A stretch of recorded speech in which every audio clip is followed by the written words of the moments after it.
नमस्कार, news point लेकर हाजिर हूं मैं राजीव। दोस्तों, राहुल गांधी की आवाज अब पूरे देश में सुनाई देने लगी है। न केवल कांग्रेस के नेता और कार्यकर्ता, बल्कि जिन्हें राहुल गांधी बब्बर शेर कहते हैं, वो बीजेपी की जातियों के खिलाफ खुलकर खड़े हो रहे हैं। बल्कि डरो मत वाली बात पर अब इंडिया गठबंधन भी पूरी तरह से चलता हुआ दिख रहा है।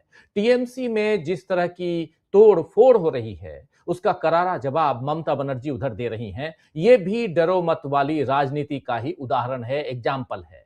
इधर जंतर मंतर पर युवाओं के धरने को आज पूरे 15 दिन हो गए, 2 हफ्ता। जी हां, 2 सप्ताह पहले शनिवार को ही जंतर मंतर पर अभिजीत दिपके ने फिर से आंदोलन शुरू किया था और अब इसमें न केवल सीजेपी के समर्थक बल्कि अलग अलग पार्टियों और संगठन के लोग भी पहुंच रहे हैं। आज वहां आम आदमी पार्टी के नेता और सांसद संजय सिंह पहुंचे और उन्होंने वहां से देश की सरकार को, यानी सत्ता पर काबिज नरेंद्र मोदी की सरकार को वहां से ललकारा है। जरा सुनते हैं, शुरुआत यहीं से करते हैं। जंतर मंतर पर आज जब संजय सिंह पहुंचे, क्या कुछ हुआ और इधर ममता बनर्जी क्या कर रही हैं, राहुल गांधी के बब्बर शेर क्या कर रहे हैं, ये सारी बातें आप तक हम लेकर आएंगे। लेकिन पहले सुनिए यहां संजय सिंह को। इस देश से 190 साल का अंग्रेजों का शासन कैसे गया, राष्ट्रपिता महात्मा गांधी के आंदोलन से गया, नेताजी सुभाष चंद्र बोस के आंदोलन से गया, शहीद आजम भगत सिंह की कुर्बानी से गया, शहीद सुखदेव, शहीद राजगुरु, शहीद अशफाकुल्ला, शहीद रोशन सिंह, शहीद राजेंद्र लाली और 16 साल के खुदीराम बोस ने जब फांसी के फंदे को चूमा तब ये मुल्क आजाद हुआ। ये मुल्क उन लोगों की बदौलत याद रखना, उन लोगों की बदौलत ये मुल्क आजाद नहीं हुआ जो उस जमाने में अंग्रेजों की दलाली कर रहे थे। नाम ले लूंगा तो मुश्किल हो जाएगी, नाम ले लूंगा तो मुश्किल हो जाएगी। सदन में मुझसे कहने लगे वंदे मातरम पे बहस करो। मैंने कहा पे ही मानो, 4 लोगों का नाम बताओ जो वंदे मातरम लगा के तुम्हारे पुरखे जेल गए थे। 4 के नाम बताओ।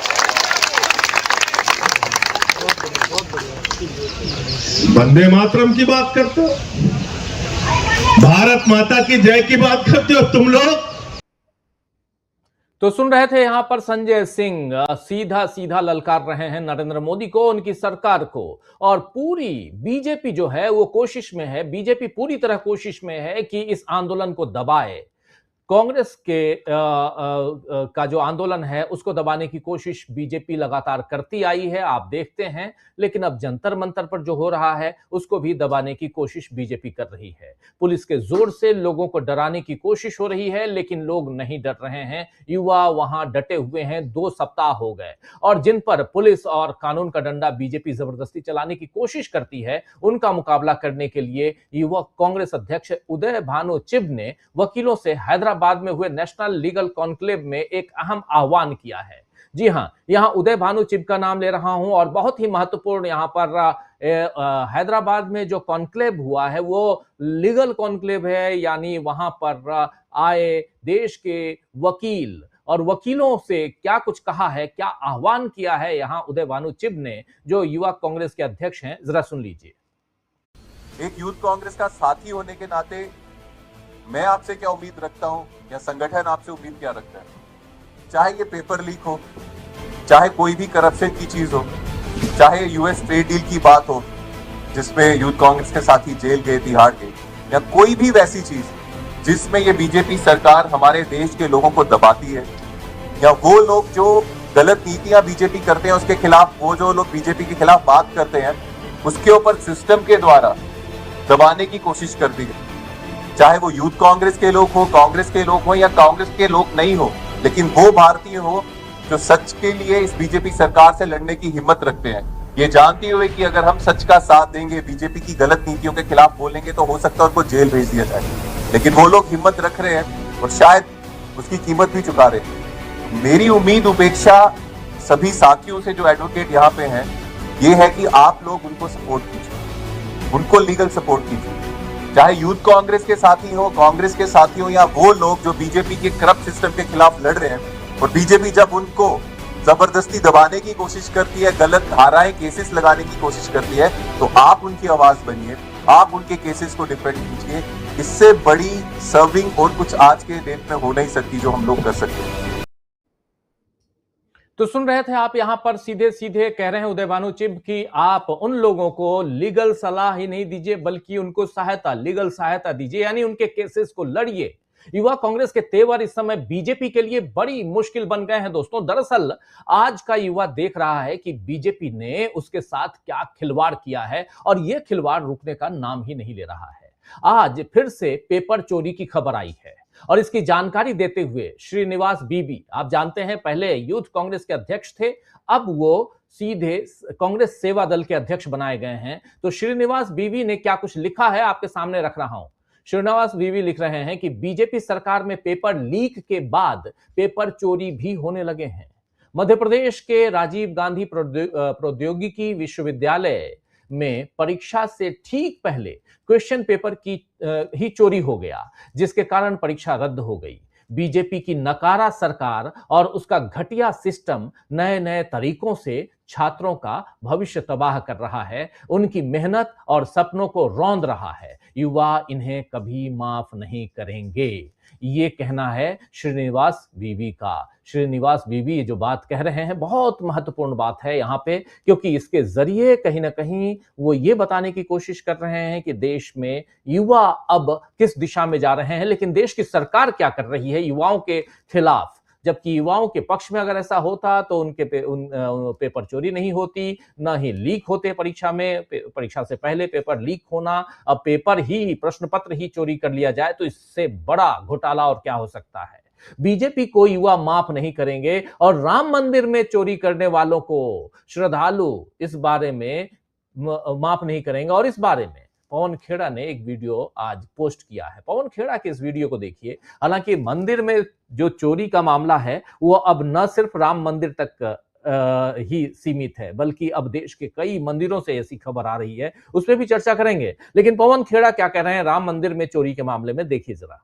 माताओं बहनों, ये आपका मंगल सूत्र भी बचने नहीं देंगे। चल रहा था कार सेवा में तो सड़क किनारे में खड़ा था, एक दक्षिण भारत की बेटी आई, मुझसे दौड़ दौड़ मेरे पास आई, कही बाबा मेरे पति शहीद हो गए हैं, इनकी लाशें जलानी है, क्या मैं जला सकती हूँ? हमने कहा बेटा कोई नहीं आया, तुम जला सकती हो। जब वो लाश के पास गई, दौड़ी मेरे पास आई, एक लाल कपड़े में सामान दिया, कहा भैया इसको आप रख लीजिएगा। हमने कहा क्या सामान है मेरी बहन? कहे आप खोल के देख लीजिए। हमने खोल के देखा, उस बेटी की मंगलसूत्र था।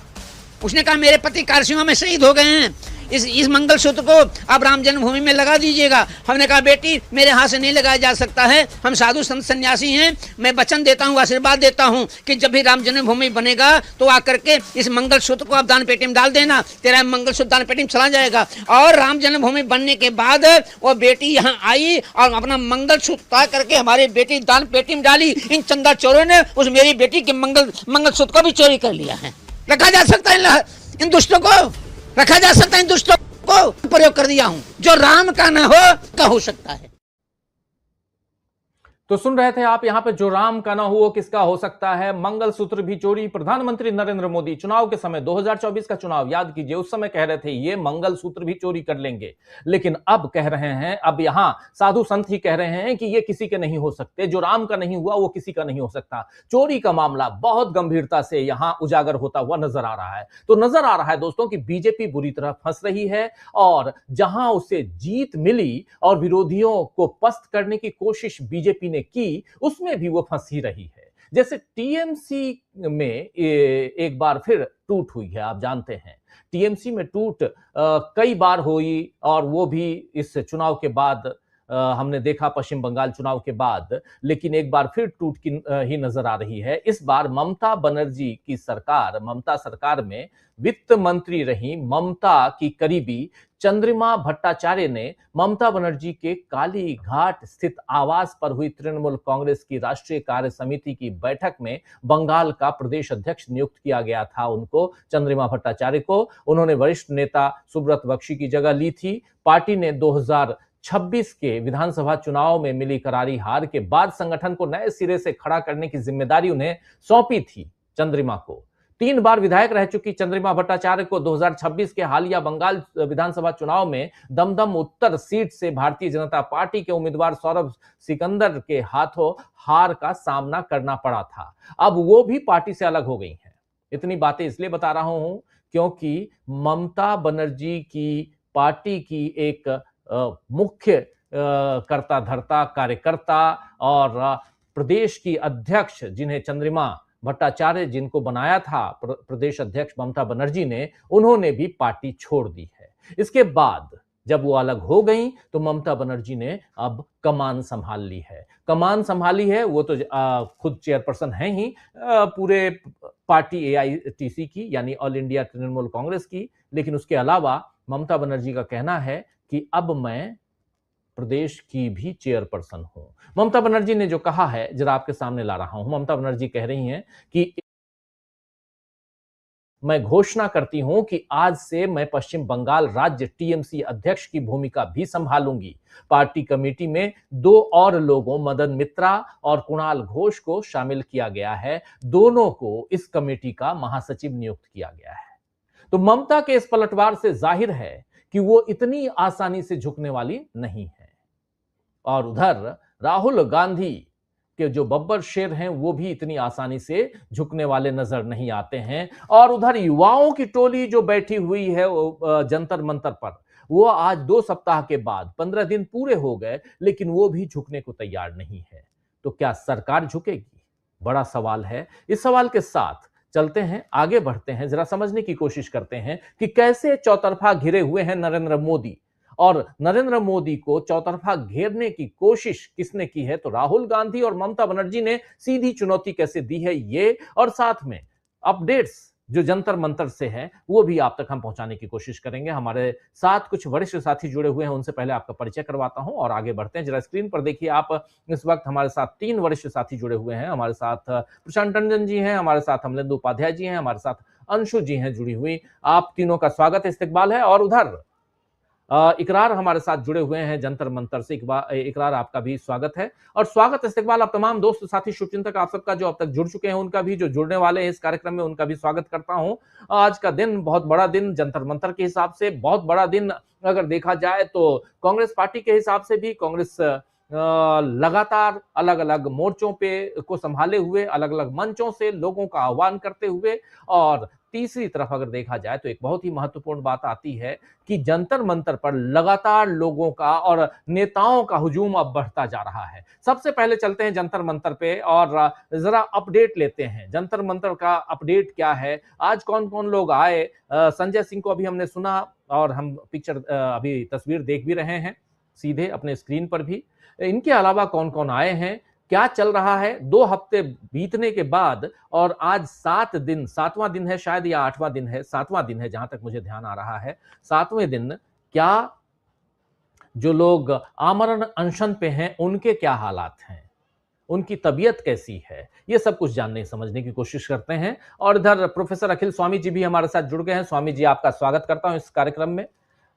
जरा इकरार आपसे समझना चाहता हूं क्या कुछ है, क्या अपडेट है जंतर मंतर का?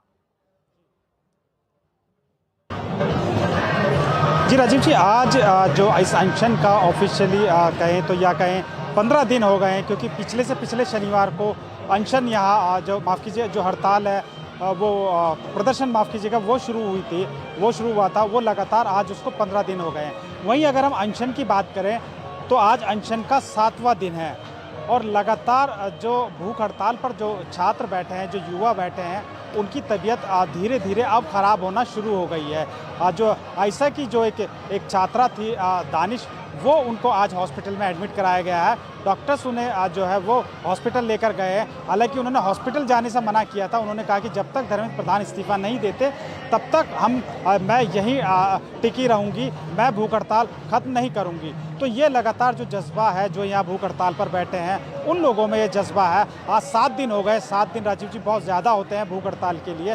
वहीं सोनम जो है उनका भी 5 किलो जो है वज़न घट गया है। लगातार उनका शुगर लेवल डाउन हो रहा है, बीपी उनका डाउन हो रहा है। तो इस तरह से लगातार जो है वो जितने भी जो भूख हड़ताल पर बैठे, करीब 20 या 22 के आसपास छात्र और युवा जो बैठे हैं, उन सभी की अगर हम तबीयत की बात करें तो लगभग अब बहुत ज़्यादा दिन मुझे लगता नहीं कि ये छात्र सर्वाइव कर पाएंगे, क्योंकि जिस तरह की दिल्ली की कंडीशन इस समय है, ह्यूमिडिटी बहुत ज़्यादा है, जो टेम्परेचर 40 से ऊपर है, उस कंडीशन में यहाँ छात्र ना कूलर है, ना पंखा है, ना एसी है, कुछ नहीं है। इस गर्मी में सिर्फ एक तिरपाल के नीचे और ज़मीन पर सिर्फ एक बिछौना बिछाकर ये छात्र लगातार भूख हड़ताल कर रहे हैं, लेकिन सरकार के कान पे जू नहीं रेंग रही है।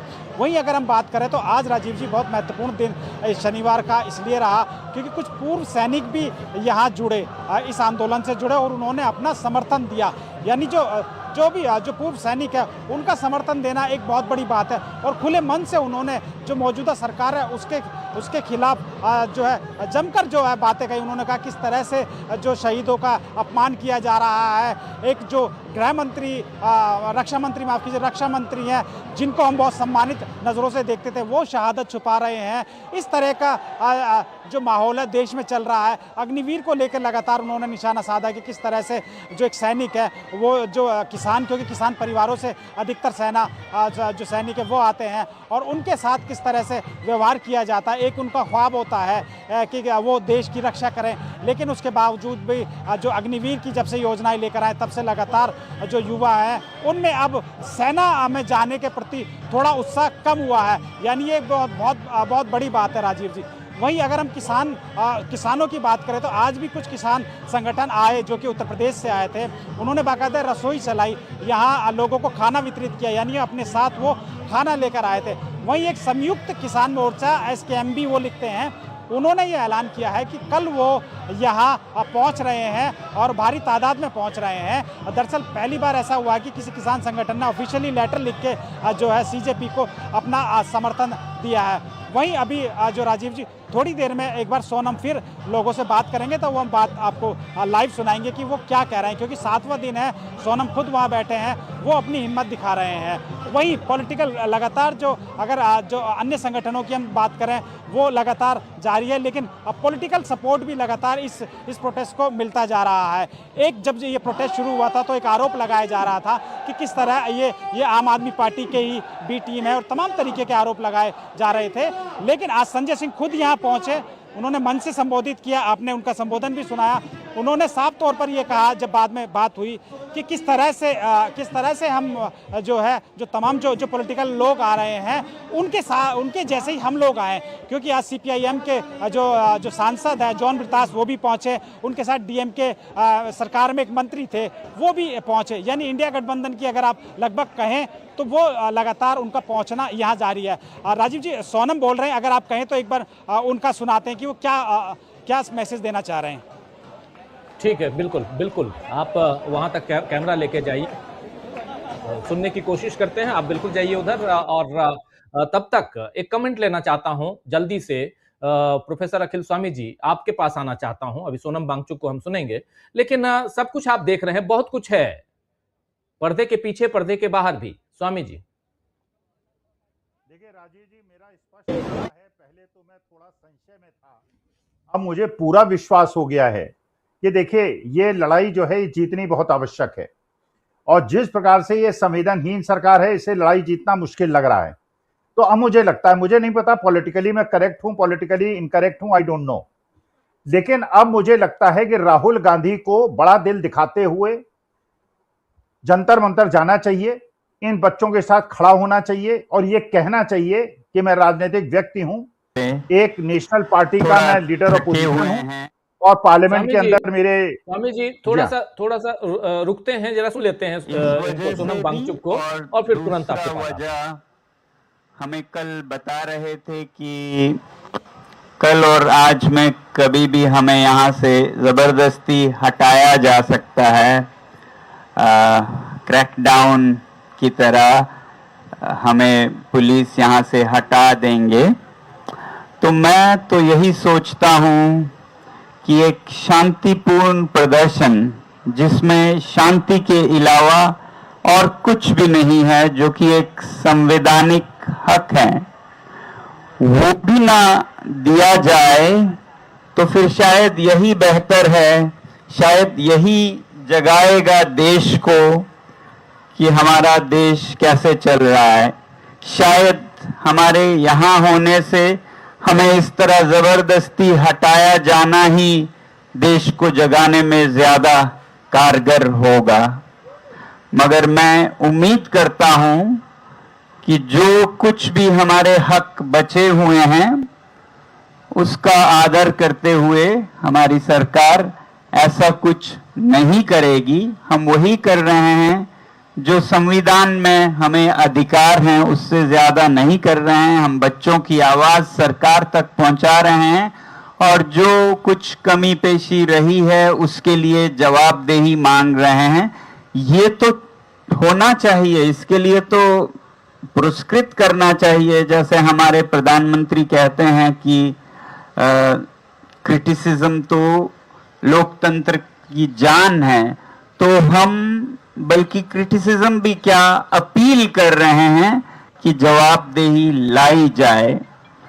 तो मुझे तो इस पे यही शेर याद आता है गालिब का कि जब यहाँ न बैठने दें जो कि प्रदर्शन की जगह है, जहाँ आवाज लोग दे सकते हैं, ये निर्देशित जगह है। दुनिया के हर शहर में ऐसी एक जगह होती है और बाकी हर जगह तो फिर और भी ये दफा, वो दफा, ये आर्टिकल, ये रूल्स होंगे जहां जाने नहीं देंगे।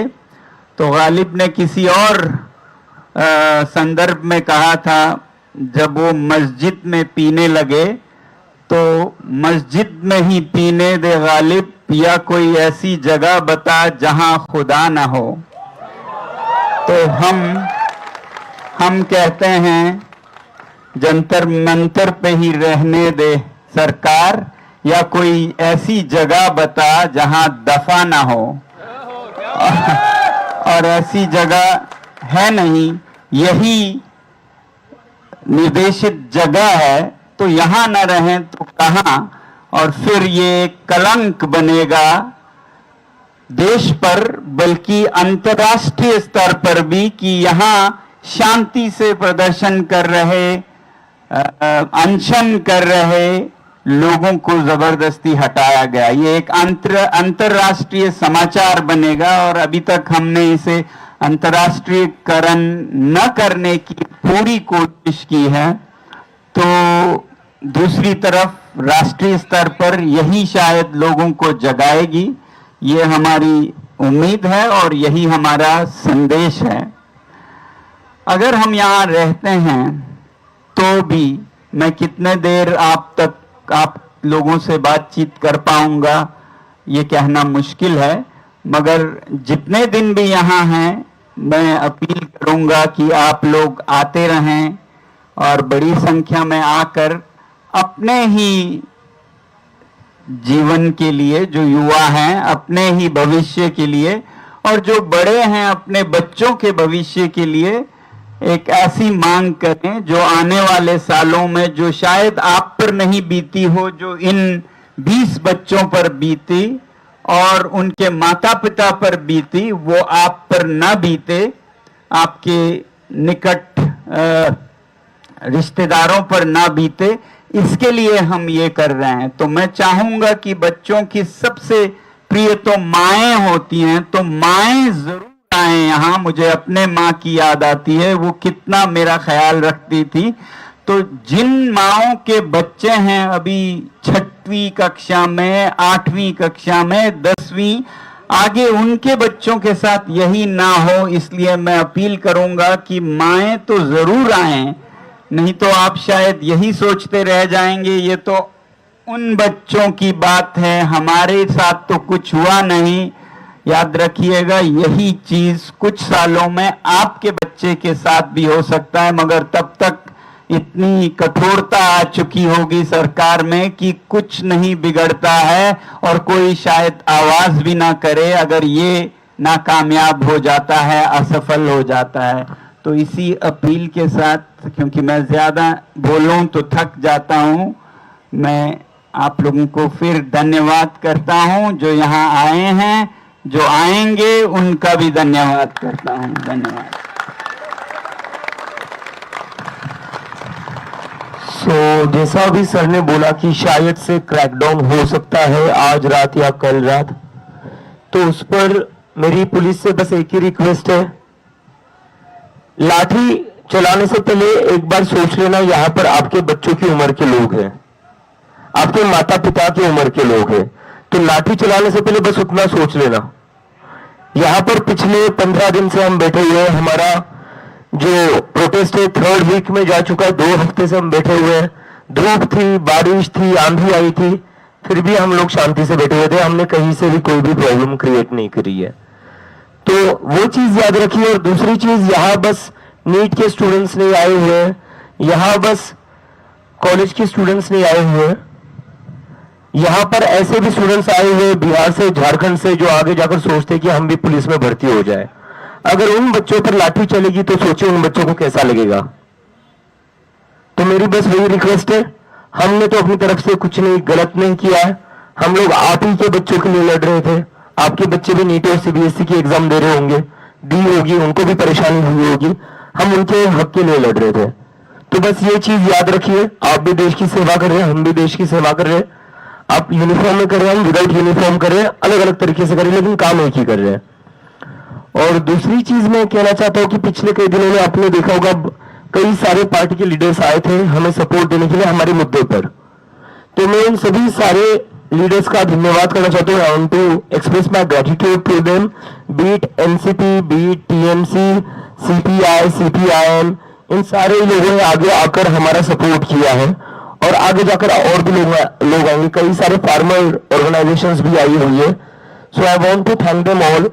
और जो ऑर्गेनाइजेशंस नहीं आई है या जो एमपीज नहीं आए, उन एमपीज को मेरी बस एक ही रिक्वेस्ट है, सरकार तो नहीं सुन रही है हमारी, आप तो सुन सकते हो। पार्लियामेंट में बस सरकार ही नहीं बैठी हुई है, पार्लियामेंट में आप लोग बैठते हो, तो आप लोग तो जंतर मंतर आ सकते हो। जंतर मंतर दूर नहीं है, ज्यादा सेंट्रल दिल्ली में आता है, ज्यादा दूर नहीं है। तो जो एमपीज स्टूडेंट्स के साथ खड़ा होना चाहते हैं, जिन जिन एमपीज को लगता है कि धर्मेंद्र प्रधान का इस्तीफा होना चाहिए और उन्हें शिक्षा मंत्री नहीं बने रहना चाहिए, वो सारे एमपीज यहां पर आए और बता दे वेयर डू दे स्टैंड। सारे एमपीज बता दे वो किस तरफ खड़े हैं आज।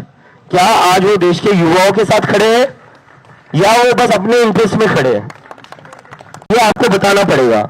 और उसका बताने का एक ही तरीका, आपको जंतर मंतर आना होगा, क्योंकि यहां पर पूरे देश भर के युवा आए हुए हैं, सारे देश भर से स्टूडेंट आए हुए हैं। और जो सर ने एक आखिरी बात कही माओ के लिए, मदर्स के लिए, जब से मैं इंडिया में अपने घर ज्यादा नहीं रहा हूं, घर पर बस 2 दिन था। पिछले 1 साल से मैं अपने फैमिली के साथ टाइम स्पेंड नहीं कर पाया हूं। अभी टाइम मिल रहा था मुझे अपने फैमिली के साथ, चाहता तो मैं रह सकता था घर पर आराम से इंडिया आने के बाद, but despite of that I chose to hit the ground. उसके बाद भी मैं पूरा देश घुमा हूं और देश घूमने के बाद पिछले 15 दिन से मैं जंतर मंतर पर बैठा हूं। और मैं झूठ नहीं बोलूंगा, मैंने मेरी मां से बस दो बार बात करी है पिछले 15 दिन में। एक बार आप सब लोगों के सामने वीडियो कॉल किया था, अगर आपको याद है तो। दूसरी बार मैंने कर लिया था जब मैं अपने दोस्त पर घर गया था, तब मेरी मां थोड़ी इमोशनल हो गई थी और कहीं ना कहीं मैं भी इमोशनल हो गया था और मुझे वो बीच में नहीं लाना था जब तक हमारी लड़ाई पूरी नहीं हो जाती है। और उसके बदले में मुझे प्यार भी बहुत मिला है माओ का। मुझे कई सारी माओ ने कपड़े लाकर दिए, घर से खाना बनाकर लाकर दिया है। So I am very grateful to all of them. अब मेरी सारी मदर से एक ही रिक्वेस्ट है, जो सर ने रिक्वेस्ट करी वही। मैं अपनी माँ से मिल नहीं पा रहा हूँ इंडिया में होने के बाद भी। 1 साल से मैं देश के बाहर था और देश में आने के बाद भी अपनी माँ के साथ मैं रह नहीं पा रहा हूँ, मिल नहीं पा रहा हूँ। तो मेरी सारी मदर से रिक्वेस्ट है, एक दिन के लिए आप यहां पर आ जाइए प्लीज। आपका सपोर्ट ही हमारी मूवमेंट को स्ट्रांग बनाएगा। आपने अभी तक बहुत सपोर्ट दिया है। एक दिन कई सारी मदर्स अगर आ जाएंगे, it will really mean a lot to me for all of us. यहां पर कोई भी अपनी मां के साथ बैठ नहीं पा रहा है, बात नहीं कर पा रहा है। यहां पर जितने भी आप लोग देख रहे हो, ऐसा नहीं कि हमें घर की याद नहीं आती है, किसे नहीं आएगी।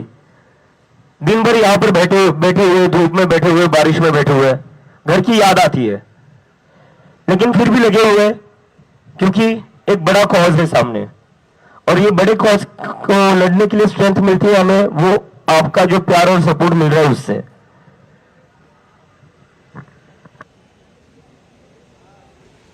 और सारे वॉलंटियर्स से यहाँ पर तो कितने सारे वॉलंटियर्स थे जो अपने घर वालों से झगड़ कर आए। सो ये वॉलंटियर्स के लिए भी एक बार तालियां बजा दीजिए। सो जितने भी पेरेंट्स अभी तक नहीं आ पाए, मैं उनसे बस एक ही चीज कहना चाहता हूं, हम अपने लिए नहीं लड़ रहे। आशुतोष अच्छी खासी जॉब कर रहा था, वो पढ़ाई नहीं करने वाला। अब मेरी पढ़ाई भी हो चुकी थी, सौरभ की भी हो चुकी थी, रत्ना की भी हो चुकी है, वैष्णवी की भी हो चुकी है। हम सारे लोग अब जॉब करने वाले थे और फिर भी हम लोग यहां बैठे हुए, हमारे फ्यूचर के लिए नहीं, आपके बच्चों के फ्यूचर के लिए। वो हमारे छोटे भाई बहन की तरह है। यहां पर जब मदर्स अपने छोटे बच्चों को लेकर आती है तो मुझे अपने जो मेरे कजन से, सिबलिंग से, उनमें वो दिखते हैं, हम उनके लिए लड़ रहे हैं। So I request all the parents, कल एक दिन निकालकर, संडे है, एक दिन निकालकर प्लीज जंतर मंतर आइए। और आज जो पेरेंट्स आए, आज जो लोग आए, please convince your parents to come here. और जो पेरेंट्स आए, प्लीज आप आपके फैमिली फ्रेंड्स, आपके नेबर्स, आपके रिलेटिव्स को कन्विंस करिए टू बी हियर, बिकॉज उनके ही बच्चों का सवाल है, उनके बच्चों के फ्यूचर के लिए लड़ रहे हैं। यहां पर हम वोट तो नहीं मांग रहे, यहां पर हम कोई पॉलिटिकल रैली तो नहीं कर रहे, ये वोट नहीं मांग, वोट मांगने की जरूरत नहीं सर। आजकल वोट मांगे बिना सरकारें बन जाती है। नहीं, यस वो नहीं होगा, वो नहीं, डोंट वरी।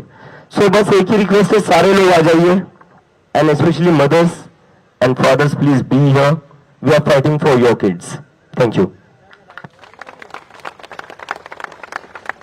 तो सुन रहे थे यहाँ पे साफ साफ पहले सोनम वांगचुक ने और उसके बाद उनके बोलने के बाद यहाँ अभिजीत दीपके अपनी बात रख रहे हैं। एक बात यहाँ स्वामी जी ये समझ में आ रही है कि शायद आजकल में जिस ढंग से सोनम वांगचुक ने भी कहा और धन्यवाद ज्ञापित कर रहे थे जिस प्रकार दीपके, ये लग रहा है कि इन लोगों को भी ये मैसेज दे दिया गया है कि आजकल में आपको हटा दिया जाएगा, यहाँ से भगा दिया जाएगा। जो बातें थी इसको कैसे देखा जाए, क्योंकि ये एक इशारा दिखाई सुनाई पड़ा जो यहाँ पे कह रहे थे सोनम वांगचुक भी और उनके बाद फिर दीपके। देखिए राजीव जी, जैसे मैं पहले कह रहा था, मुझे नहीं पता मैं पॉलिटिकली करेक्ट हूं या इनकरेक्ट हूं। देखिए ये बात बिल्कुल सही है कि जो सोनम वांगचुक कह रहे हैं और जो अभिजीत दीपिके कह रहे हैं, ये आदर्शवादी बातें तो हो सकती हैं, लेकिन ये सरकार वो वाली सरकार नहीं है जो एक लोकतांत्रिक सरकार होती है, जो जनता के दर्द को समझती है। ये तानाशाही सरकार है। सोनम वांगचुक का ऐसा समय आएगा जब ये लोग सुनना बंद कर देंगे। वो ऑलरेडी सोनम साहब आ चुका है। अब आप ये मत सोचिए, और आप लोग अगर यहाँ पे अहिंसात्मक रूप से बैठे हुए हैं तो हमारे किसान भी अहिंसात्मक रूप से बैठे हुए थे। हमारे किसान 13 महीने बैठे रहे, गर्मी में, बरसात में, जाड़े में, उनका पानी काटा गया, उनके टॉयलेट के रास्ते बंद कर दिए गए, उनके खाने को रोका गया, डटे रहे। तो ये चीजें हो रही हैं। 550 किसानों की शहादत हुई थी।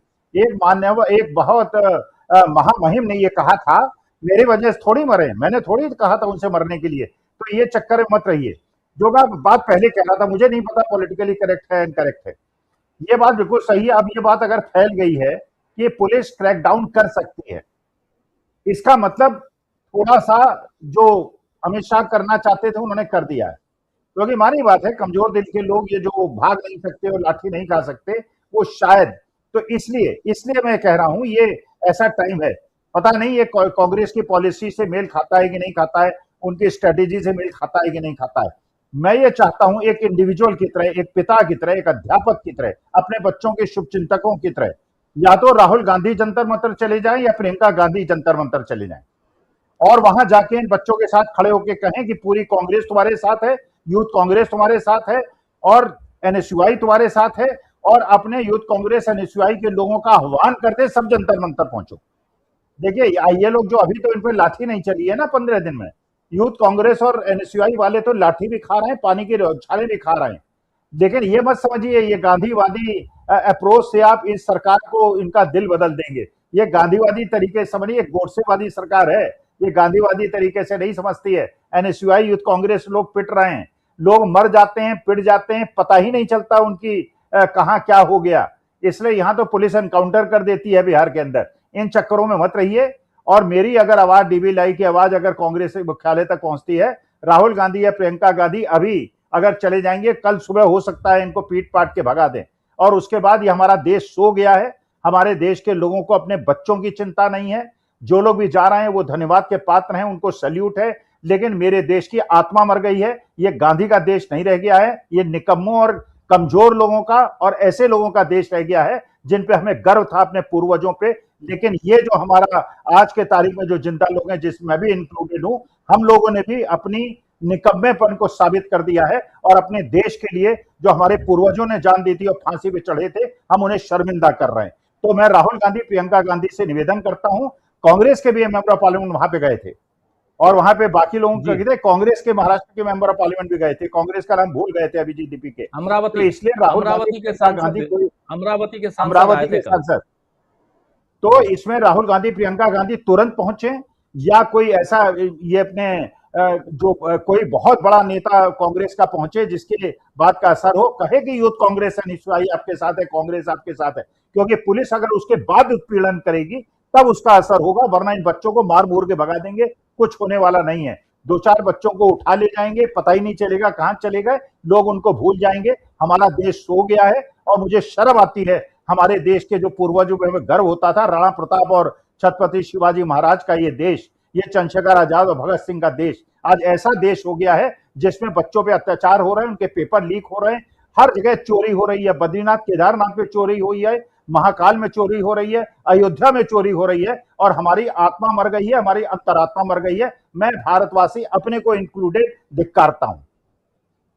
जी जी, बहुत महत्वपूर्ण और बहुत ही गंभीर विषय है जिस पर चर्चा इस वक्त हो रही है। जरा प्रशांत जी आपके पास आना चाहता हूं। उधर इकरार हमारे साथ जुड़े हुए हैं, आता हूं इकरार आपके पास भी। जरा प्रशांत जी, और आपसे भी समझना चाहता हूं, क्या आपको लगता है कि जिस ढंग से सोनम वांगचुक और दीपिका ने अभी जो बातें कही हैं, ये मैसेज, ये पैगाम इन लोगों तक पहुंच गया है कि बहुत जल्द हटा दिए जाओगे, आप भगा दिए जाओगे यहाँ से? और अगर ऐसा है तो फिर आगे इस आंदोलन का क्या? लोगों का तो काम है विश्लेषण करना, एनालिसिस करना और बिटवीन द लाइंस पढ़ना। तो ये आंदोलन जंतर मंतर से बाइंड अप हो रहा है। बड़ा क्लियर मैसेज है। धर्मेंद्र प्रधान इस्तीफा नहीं देंगे। छात्र अपने आप भूख हड़ताल खत्म करते तो छात्रों का भी एक तरीके से अच्छा नहीं होता, उनकी प्रतिष्ठा के लिए भी। तो बीच का रास्ता क्या है कि पुलिस खाली करा दे। पुलिस तो है ही बदनाम। तो ये एक ग्रेसफुल एक एग्जिट पॉइंट हो सकता है। ये हो जिस तरीके से धन्यवाद ज्ञापन हुआ है सोनम वांगचुक की तरफ से और अभिजीत दीपके की तरफ से, उससे लग रहा है जो आपने कहा कि संदेश है, संदेश इनको दे दिया गया है और ये वाइंड अप होगा। अब जरा इन 15 दिनों का हम देखें कि 15 दिनों का हासिल क्या हुआ है। देखिए, खुले आसमान के नीचे देश के युवाओं को एक आंदोलन चलाने की ट्रेनिंग मिल गई है, एक एक्स्ट्रा क्लास हो गई है इनकी यहाँ पे। बहुत बढ़िया कंटेंट बनाया इन्होंने, बहुत संजीदगी से लोगों ने बात की, एक बड़ी लर्निंग लेकर निकले हैं कि गोदी मीडिया को बाहर रखना है, कोई साजिश नहीं होने दी, कोई ऐसी वारदात नहीं हुई और देश के करोड़ों करोड़ लोगों तक बहुत स्पष्ट संदेश चला गया मोदी सरकार की नाकामी का, मोदी सरकार की असंवेदनशीलता का छात्रों के प्रति, पेपर लीक का, शिक्षा व्यवस्था की कलई खुल गई वहां पे। तो ये एक बड़ा, इसको मैं कहूंगा कि इस 15 दिन में देश ने बहुत कुछ प्राप्त किया है इन लोगों से। बड़ी उपलब्धि है कि हमारे ये जो जनरेशन है जो वहां बैठी हुई है, वो उसका पहला आंदोलन है। ये वो पके हुए पेशेवर नहीं है, तो उनका ये पहला आंदोलन है और उनको उनकी बहुत बढ़िया ट्रेनिंग मिल गई है कि कैसे धूप में, पुलिस के साए में, डर में, मीडिया की साजिशों के बीच, गोदी मीडिया की साजिशों के बीच आप एक आंदोलन चलाएं, संयम बरतें, कष्ट में रहें और अच्छा कंटेंट भी दें, सोच अच्छी दें। हजारों वीडियो वहां से बने, हम लोगों ने भी देखे हैं। तो इसलिए ये इसको मैं बड़ी उपलब्धि मानता हूं भारत की युवा पीढ़ी की, कि उसने देश को एक रास्ता दिखाया है और आंदोलन की ट्रेनिंग खुले आसमान के नीचे 15 दिन की एक्स्ट्रा क्लास हो चुकी है। जी राजीव जी। ये बताइए जरा एक सवाल, जो अभी स्वामी जी कह रहे थे कि हाँ राहुल गांधी को, प्रियंका गांधी को, कांग्रेस की युवा विंग जो है इकाई, इनको यहाँ आना चाहिए, इसको आप कैसे देखते हैं? आपको लगता है आप सहमत हैं स्वामी जी की बातों से? हाँ, आ सकते हैं, अगर उनको बुलाया जाएगा तो आएंगे, क्योंकि देखिए संजय सिंह गए हैं वहां पे या महुआ मोहत्रा गई हैं, तो उनकी जो ऑर्गेनाइजिंग कमेटी है उसने बुलाया होगा ना। अब तो वहां कमेटी है एक, तो ये कमेटी इनवाइट करती है ना लोगों को। तो मुझे नहीं पता कि उस कमेटी में कौन लोग हैं। मैं जब वहां गया था तो मुझे बताया गया था कि कमेटी बन गई है और वो कोऑर्डिनेट कर रही है। हमारे इंटरव्यूज में भी लोगों ने एक बात कही कि वो कोऑर्डिनेट कर रही है। और मैंने शाहीन बाग में भी देखा, मैंने और जगह भी देखा कि एक कमेटी बन जाती है, वो कमेटी ही मंच का संचालन करती है, कौन आएगा कौन बोलेगा। तो मुझे ये नहीं मालूम है कि ये जो कमेटी यहाँ पे है इसने राहुल गांधी और कांग्रेस के नेताओं को इनवाइट किया है कि नहीं किया है, या वो अपने इनविटेशन में सेलेक्टिव है कि सबको बुलाओ लेकिन कांग्रेस के नेताओं को ना बुलाओ, ये मुझे मालूम नहीं है। लेकिन कमेटी जिसको इनवाइट कर रही वही जा रहे हैं वहां पे, ये तो तय बात है। बिल्कुल। इकरार जुड़े हुए हैं, जरा इकरार से पूछ लेते हैं, इस सवाल का जवाब इकरार से ही पूछते हैं कि कमेटी जो है, इकरार ये बताइए कि उसने कांग्रेस पार्टी को इनवाइट की है या नहीं की है? कांग्रेस के साथ इस आंदोलन की शुरुआत से कोई बातचीत हुई है या नहीं हुई? आपके पास क्या जानकारी है, जरा ये बता दीजिए जल्दी से, फिर अंशु जी आपके पास आता हूं तुरंत।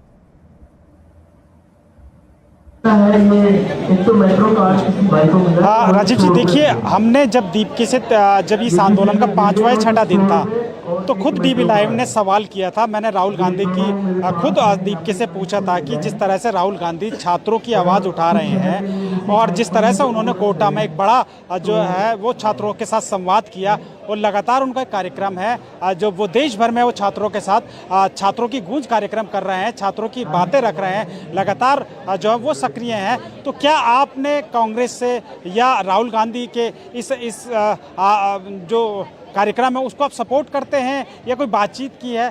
तो दीपके ने खुद राजीव जी, ये उनका बयान था कि हम जो है वो लगातार जो है लोगों से इस खुले मन से कह रहे हैं कि यहाँ पार्टी का कोई मामला नहीं है, यहाँ कोई भी आ सकता है, लेकिन झंडा उनके हाथ में तिरंगा होना चाहिए, ये दीपके ने उस समय कहा था। लेकिन उसके बाद हम देखते हैं कि लगातार नेताओं का जो आना है वो शुरू हो जाता है।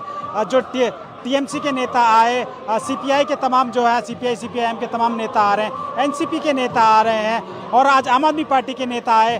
तो इसके बाद इनकी रणनीति में मुझे जो लगता है वो थोड़ा इन लोगों ने बदलाव किया है, क्योंकि पहले ये एक बात कह रहे थे कि इस मंच पर कोई पार्टी का नाम नहीं होगा, सिर्फ झंडा एक होगा और सब लोग जो वो झंडा होगा तिरंगा झंडा, यानी उस समय ये पहले बात कर रहे थे।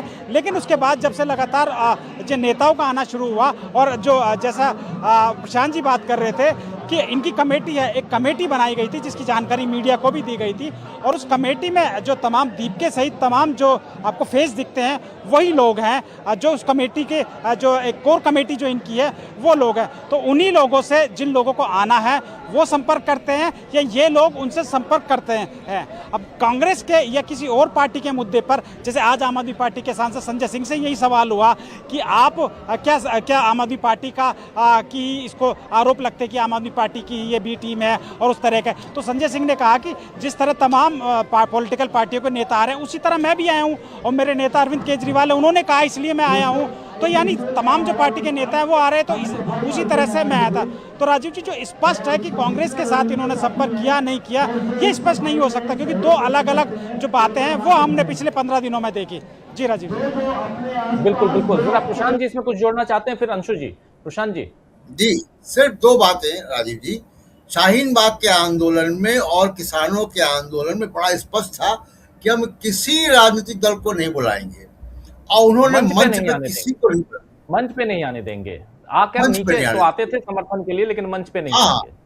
मंच पे किसी को नहीं आने देंगे। उन्होंने पालन किया उसका। ये जो जंतर मंतर पे आंदोलन हुआ, इसमें तमाम पॉलिटिकल पार्टी के नेता गए। राजीव जी, हम लोग पॉलिटिकल जर्नलिस्ट हैं और इतना हम भी जानते हैं कि संजय सिंह, महुआ मोइत्रा, दीपांकर भट्टाचार्य मंच से की गई अपील पे नहीं आ गए थे कि वो अपील सुन के आ गए होंगे, सोशल मीडिया में पढ़ के आ गए होंगे। उनके लिए कोई रिसेप्शन कमेटी होगी, प्रशांत भूषण गए वहाँ, योगेश यादव गए, कहीं कोई संपर्क हुआ होगा। तो मुझको नहीं मालूम है कि इनकी कमेटी ने कांग्रेस के नेताओं को संपर्क किया या नहीं किया। ये उनको स्पष्ट करना चाहिए, या कांग्रेस से परहेज है। बिल्कुल बस यही। बिल्कुल बिल्कुल, ये बात बिल्कुल सही है। और जहाँ तक मुझे जानकारी, शुरुआत में 6 जून को जो पहली इन लोगों का आंदोलन जो 6 जून को हुआ था, जो 3 बजे तक, दिन के 3 बजे तक हुआ था, उस आंदोलन के समय मुझे जानकारी मिली थी कि संपर्क साधने की कोशिश हुई थी कांग्रेस पार्टी की तरफ से। बस इतनी जानकारी मेरे पास आई थी कि अभिजीत दिपके और उनकी टीम की तरफ से कांग्रेस पार्टी से संपर्क साधने की कोशिश हुई थी। लेकिन आगे क्या हुआ ये, और उसके बाद अब चूंकि कमेटी है और इनविटेशन जिस कमेटी के जरिए भेजा जा रहा है, वहां पर जो कमेटी मंच तक लेके जा रही है, वो राहुल गांधी से या कांग्रेस पार्टी से संपर्क में है या नहीं है, इसकी जानकारी नहीं है। लेकिन बहुत इंपॉर्टेंट यहाँ पर चर्चा मुद्दा जिसको छेड़ा अभी स्वामी जी ने, और हम आगे बढ़ा रहे हैं। चलते हैं, थोड़ा सा आगे बढ़ते हैं। अंशु जी, आपके पास आना चाहता हूँ। जंतर मंतर के इस 15 दिन के आंदोलन को अगर देखा जाए तो आपका नजरिया कैसे आप देखती हैं? और युवाओं का आंदोलन, यहाँ पर कॉकरोच जनता पार्टी का ये आंदोलन नहीं है। ये आंदोलन साफ दिखाई देता है कि कॉकरोच जनता पार्टी के मेंबर से ज़्यादा यहाँ आयसा के, एसएफआई के, एआईएसएफ के, फिर क्रांतिकारी युवा संगठन जो KYS है, दिल्ली यूनिवर्सिटी का ये संगठन, छात्र विंग, वो ऐसे तमाम हैं जो लगातार यहाँ पर जुटे हुए हैं। इसलिए यहाँ पर ये समझना और आपके ज़रिए इसका विश्लेषण ज़रूरी है कि क्या यहाँ से, और जो अपील अभी मंच से कर रहे थे अभिजीत दिपके खासकर, कि माताओं को आना चाहिए, पेरेंट्स को आना चाहिए खासकर, और युवाओं से अपील तो लगातार हो ही रही है। दूसरी तरफ अभी आपने देख लिया कि ये भी मैसेज देने की कोशिश कि कभी भी हमको हटाया जा सकता है। इस आंदोलन को फिर आपके नज़र से कैसे देखा जाए? राजीव जी नमस्कार, बाकी सभी पैनलिस्ट को नमस्कार। कॉकरोच आंदोलन की हम बात करें तो अभी तक ये जो आंदोलन चला है, इसको वाकई मैं कहूंगी कि क्रेडिट दिया जाना चाहिए, क्योंकि जब ये आंदोलन शुरू हुआ था तो एक संदेह की दृष्टि से इसे देखा जा रहा था, क्योंकि जिस तरह से दिपके को लाया गया एयरपोर्ट से एस्कॉर्ट करके, और बहुत सारी तमाम चीजें बातें शुरू हुई कि किसी राजनीतिक दल से तो संबंध नहीं है। धीरे धीरे ये सारी बातें डाइल्यूट होती चली गई और ये नजर में आया कि ये विशुद्ध रूप से जो छात्रों का और युवाओं का आंदोलन है, शेप ले रहा है। और वाकई इनके अंदर चिंता है कि जिस तरीके से नीट परीक्षा के पेपर लीक हो रहे हैं, अन्य परीक्षा पेपर लीक हो रहे हैं, पूरे अब ये शिक्षा व्यवस्था के ऊपर इन्होंने सवाल खड़ा किया। और जब ये सवाल इन्होंने खड़ा किया तो धीरे धीरे इनके साथ लोग जुड़ने लगे। हम देख रहे हैं कि जंतर मंतर में बहुत रोज ही यहाँ पर बड़ी संख्या में लोग पहुंच रहे हैं, उनके साथ जुट रहे हैं। राजनीतिक जो दल हैं, संगठन है, उनका भी सहयोग मिल रहा है। जो लेफ्ट पार्टीज हैं वो लगातार इनके साथ बनी हुई है। आप पार्टी है उसके भी नेता दिख रहे हैं, टीएमसी की महुआ मोइत्रा भी दिखी हैं, और भी लोग हैं। और सोनम वांगचुक, बड़ी बात है कि सोनम वांगचुक जैसे पर्यावरणविद जो है वो यहाँ पर बैठे और उन्होंने भूख हड़ताल की। तो ये एक पूरे देश में एक मैसेज गया है कि जंतर मंतर जो बहुत समय से खामोश था, देश में आंदोलनों को खामोश कर दिया गया था। लोगों को डर लगता था कि जो आंदोलन करेगा उसको तो बस पुलिस उठा करके फेंक देगी और एकदम यातना का शिकार होना पड़ेगा। वो एक मिथ इस आंदोलन ने तोड़ा। इस आंदोलन को यहां तक लेकर लाए हैं, इसकी बहुत बधाई। अब दूसरी बात ये कि क्या इनको यहां से अब उठाने की कोशिश हो रही है, आगे इस आंदोलन का क्या होगा, ये राजनीतिक है कि गैर राजनीतिक है। देखिए, इस तरह का आंदोलन को हम कोई एक उस चश्मे से नहीं देख सकते, राजनीतिक या गैर राजनीतिक, क्योंकि देखिए आंदोलन तो एक पार्टी के खिलाफ कर रहे हैं, देश की व्यवस्था में जो खराबियां हैं सरकार से ये अपनी मांग कर रहे हैं, और जो सरकार चला रही है वो भी तो पॉलिटिकल पार्टीज ही हैं, इनका साथ पॉलिटिकल संगठन और पार्टीज दे रहे हैं।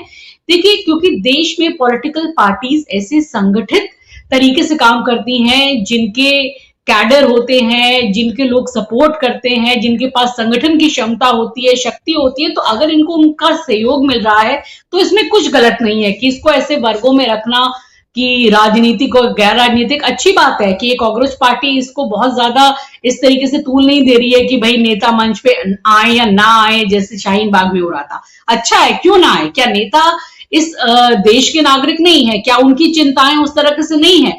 तो पॉलिटिक्स को एक गंदे चश्मे से या खराब चीज से देखा जाना, उसको भी इन्होंने, मैं कहूंगी कि डाइल्यूट किया और उन्होंने दिखाया कि नहीं ऐसी बात नहीं है। अगर पॉलिटिकल नेता भी अपना झंडा बैनर छोड़कर हमारे समर्थन में आते हैं तो अच्छी बात है, और ये तो अच्छी बात है जितना ज्यादा इनको सपोर्ट मिले।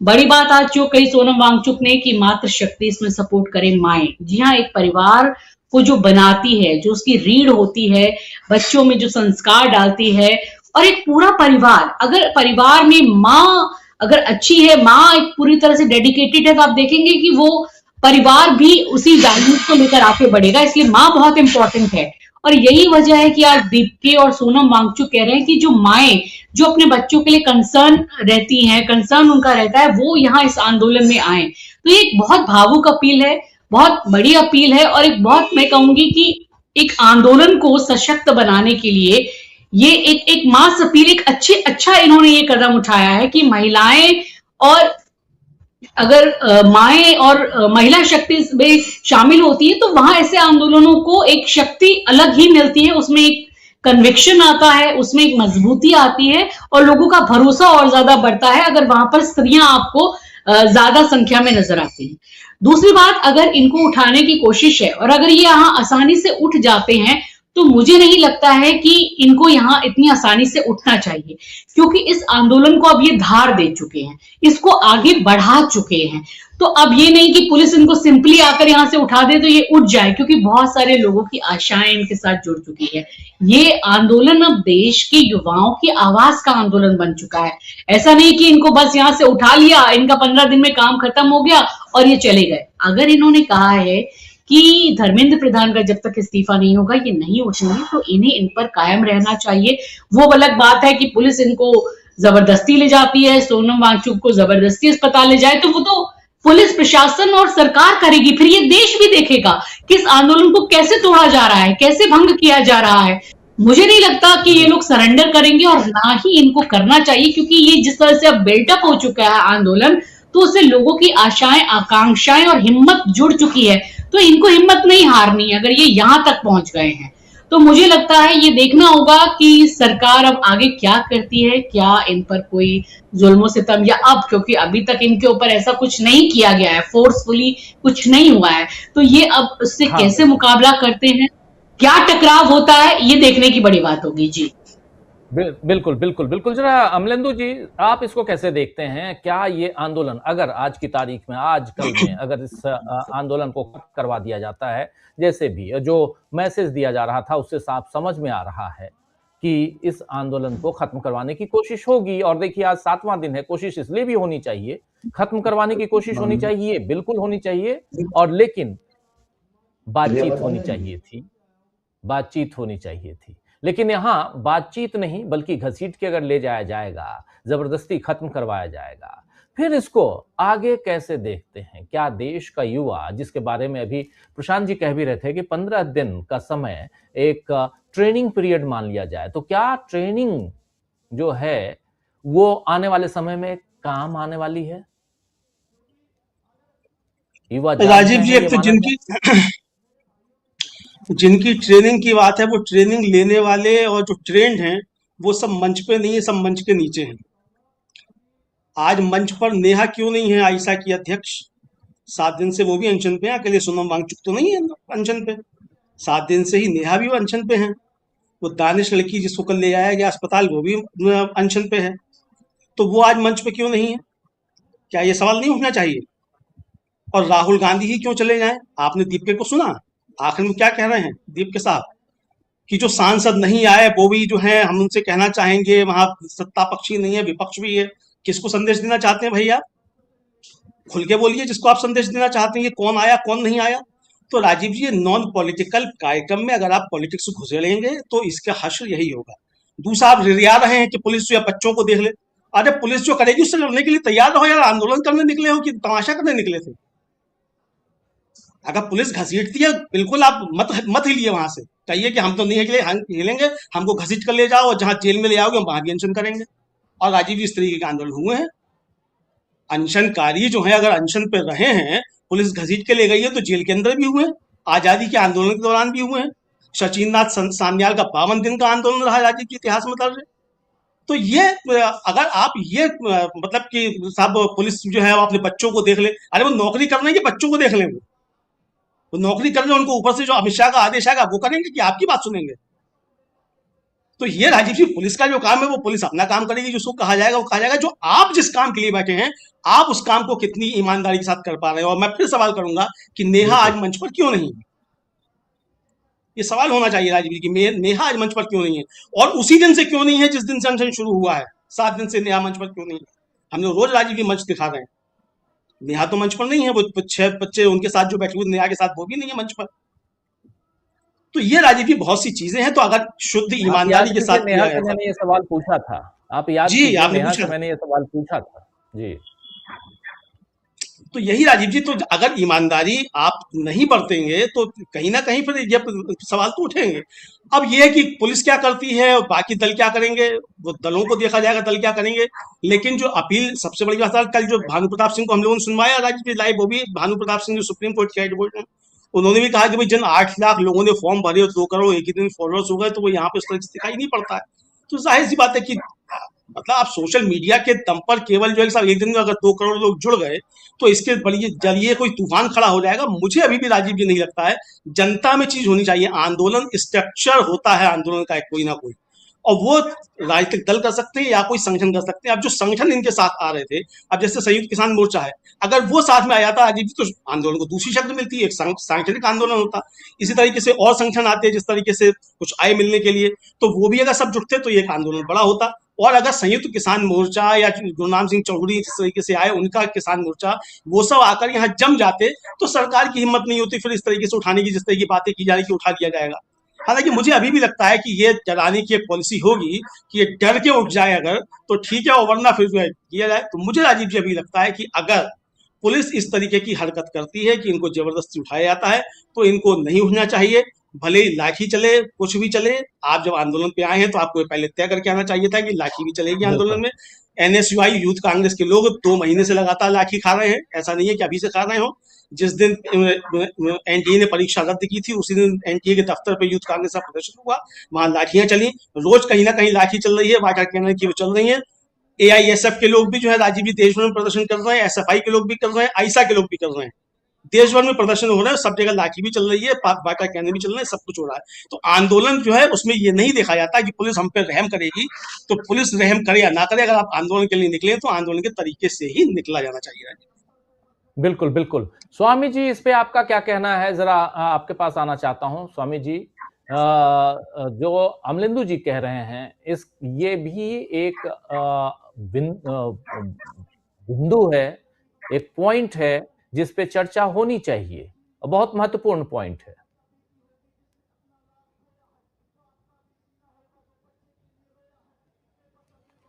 स्वामी जी की आवाज नहीं आ रही, अनम्यूट कीजिए स्वामी जी, अनम्यूट कीजिए। आज जो अभिजीत दीपिके ने भाषण दिया है उससे मैं बहुत ज्यादा निराश हुआ हूं। जब उन्होंने ये कहा कि जो आना चाहे, और अपोजिशन पार्टीज का भी कर्तव्य है, वो भी पार्लियामेंट में बैठते हैं। आप चाहते हैं आपके लीडरशिप पे आंदोलन हो, वो तो आपने दिखा दिया पिछले 7-8 दिन के अंदर कि 500,000 आदमी से ज्यादा भी इकट्ठा नहीं कर पाए। और ये भी अमलेंदु जी की बात बिल्कुल सही है कि यूथ कांग्रेस और NSUI लोग तो पानी की बौछारें झेल रहे हैं, लाठी खा रहे हैं, मार खा रहे हैं। वो तो इस तरह की अपील नहीं कर रहे हैं कि आपके बच्चे हैं, वो भी तो पुलिस वालों के बच्चे हैं, वो भी सेंट्रल रिजर्व पुलिस के बच्चे हैं।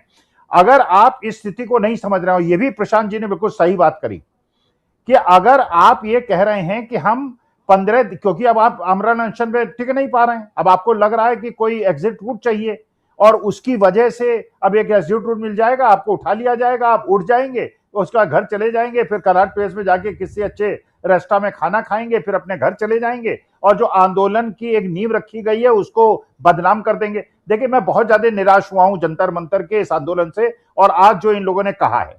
देखिए, वास्तविकता यह है कि अगर इन लोगों में थोड़ी भी स्ट्रेटेजी हो, देखिए इसमें कोई बुराई की बात नहीं है, आप अननेम्ड मत भेजिए, directly send it to Rahul Gandhi and Priyanka Gandhi.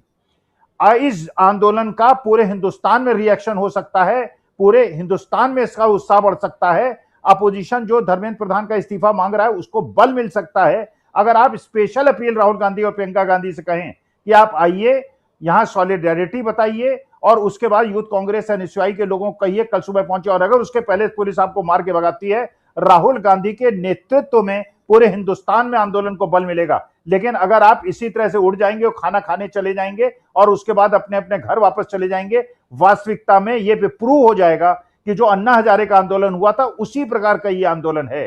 तो इसको अगर आपको बल देना है, इसको जीवित रखना है, तो आपको बिल्कुल जो आज की तारीख में लीडरशिप है और आसपास का जितना भी एरिया है, वो एरिया वो नहीं है जो टीएमसी का एरिया है, उद्धव ठाकरे का एरिया है, ये समाजवादी पार्टी का एरिया है या कांग्रेस का एरिया है। अगर वहां 50,000 आदमी कल चले जाएंगे, उसके बाद ना कोई आपको उठा पाएगा, और अभी तक क्योंकि वहां पे उठाने की प्रक्रिया नहीं हुई है, तो ये हो सकता है एक समझौता हो गया हो गृह मंत्री के बीच में और इन लोगों के बीच में, हम आपको उठा देंगे, आप उठ जाइएगा, आंदोलनों का इतिहास खत्म हो जाएगा, डिस्क्रेडिट हो जाएगा, उसके बाद कांग्रेस वालों को पीट पाट के हम ठीक कर लेंगे। कांग्रेस को क्या पीट पाएंगे? अभी तक तो कांग्रेस को पीट नहीं पाए, जितना पीटना चाहे पीटते अरे रहते मार हैं, तो रहे हैं लेकिन राजीव फिर भी जी, रोज यूथ कांग्रेस, अरे राजीव जी रोज यूथ कांग्रेस भाई वालों को पीट रहे हैं, रोज पीट रहे हैं, रोज जेल भेज रहे हैं, रोज फर्जी मुकदमे कर रहे हैं। स्वामी जी, मैं भी वही कह रहा हूं कि कांग्रेस को पीट के भगा नहीं सकते आप। कांग्रेस को आप रोज पीट रहे हैं, कांग्रेस को रोज घसीट रहे हैं, कांग्रेस के छात्र इकाई को, युवा इकाई को आप वाटर कैनन से, आप देखिए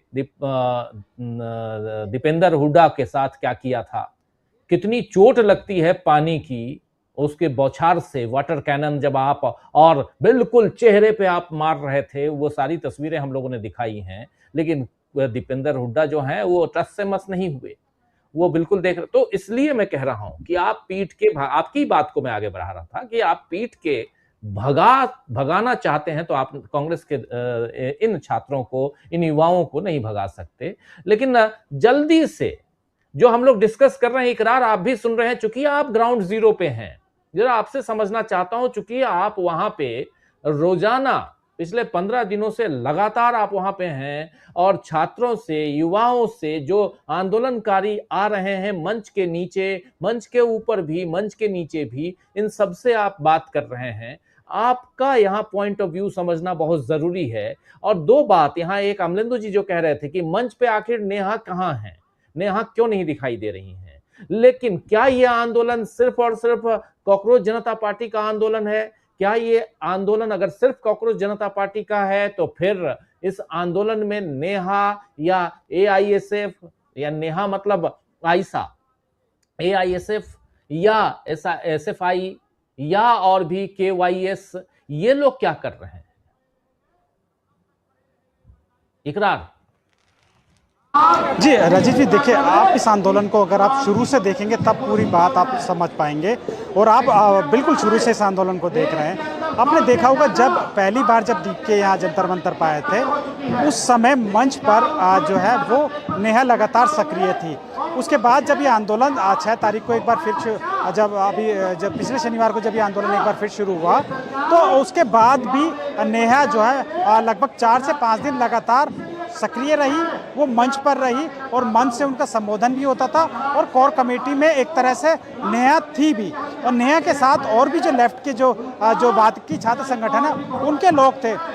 लेकिन ये अचानक क्या हुआ कि उसके बाद 4-5 दिन के बाद जो है नेहा वो बिल्कुल मंच पर नहीं रही और मंच से नीचे ही वो लगी रही, और जो तमाम जो आयशा और तमाम एआईएसएफ और इन सभी के छात्र हैं, वो तमाम जो है वो मंच से उन्होंने लगातार दूरी बना ली।